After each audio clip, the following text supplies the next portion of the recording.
ഗുജറാത്ത് കലാപത്തിന് നേതൃത്വം നൽകിയ വിശ്വ ഹിന്ദു പരിഷത്ത് നേതാവ് ബാബു ബജ്രംഗി മുസ്ലിമാണെന്ന ഒറ്റ കാരണത്താൽ മനുഷ്യന്റെ പച്ചമാംസം വെട്ടിനുറുക്കിയതും ചുടുചോരയിൽ ആനന്ദ നിർവൃതി അണഞ്ഞതിനെക്കുറിച്ചും 2007 തെഹൽക്കൽക്ക് നൽകിയ അഭിമുഖത്തിൽ പറഞ്ഞത് ഇങ്ങനെയായിരുന്നു.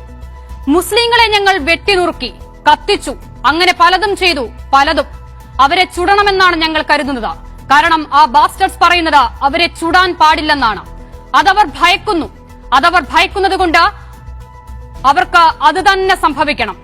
ആ അഭിമുഖത്തിന്റെ ഏറ്റവും ഒടുവിൽ മുസ്ലിങ്ങളെ കൊന്നപ്പോൾ താങ്കൾക്ക് എന്താണ് അനുഭവപ്പെട്ടതെന്ന ചോദ്യത്തിന് ബാബു ബജ്രംഗി പറഞ്ഞ മറുപടി മാസ ആത്താഹേന സാഹിബ്, ഞാൻ ആസ്വദിക്കുകയായിരുന്നു സുഹൃത്തെ എന്നാണ്.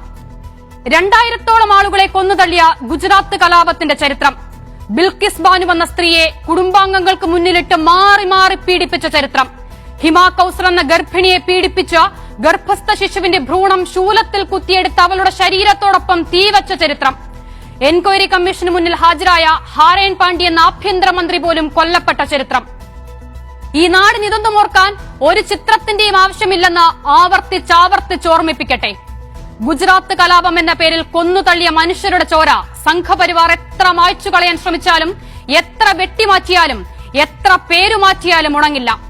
ഫാസിസ്റ്റുകൾ ഭയക്കുന്നത് ചരിത്രത്തെ മാത്രമാണെന്നിരിക്കലും ആ ഭയത്താൽ യാഥാർത്ഥ്യത്തിനുമേൽ കത്തിവെക്കേണ്ടി വരുന്നതും ഈ കാലത്തിന്റെ ഗതികേടിനാലാകണം. ഔറംഗസീബിന്റെ ചരിത്രത്തെ സിനിമയായി വളച്ചൊടിച്ച് പാർലമെന്റിൽ പ്രദർശിപ്പിക്കുന്ന കാലത്ത് ഗുജറാത്തിൽ സംഘപരിവാർ നടത്തിയത് കലാപമല്ല, മുസ്ലിം വംശഹത്യയായിരുന്നുവെന്ന് ആവർത്തിച്ചു പറയാൻ ചങ്കുറപ്പുള്ള ഒരു തലമുറ ഇവിടെ ശേഷിക്കുന്നുണ്ടെന്ന് വംശഹത്യയുടെ ആനുകൂല്യത്തിൽ പ്രധാനമന്ത്രി വരെ ആയവർ ഓർക്കുന്നത് നല്ലതാകും. അധികാരത്തിന്റെ അഹംഭാവത്തിൽ ചരിത്രത്തെ വളച്ചൊടിക്കുന്നവരോടാണ്. ഗാന്ധി സ്വയം നിറയൊഴിച്ചതല്ല, ബാബരി മസ്ജിദ് ഭൂകമ്പത്തിൽ തകർന്നു വീണതല്ല, ഗുജറാത്തിൽ മനുഷ്യർ സ്വയം നെഞ്ചിൽ വാൾ കുത്തിയിറക്കിയതുമല്ല.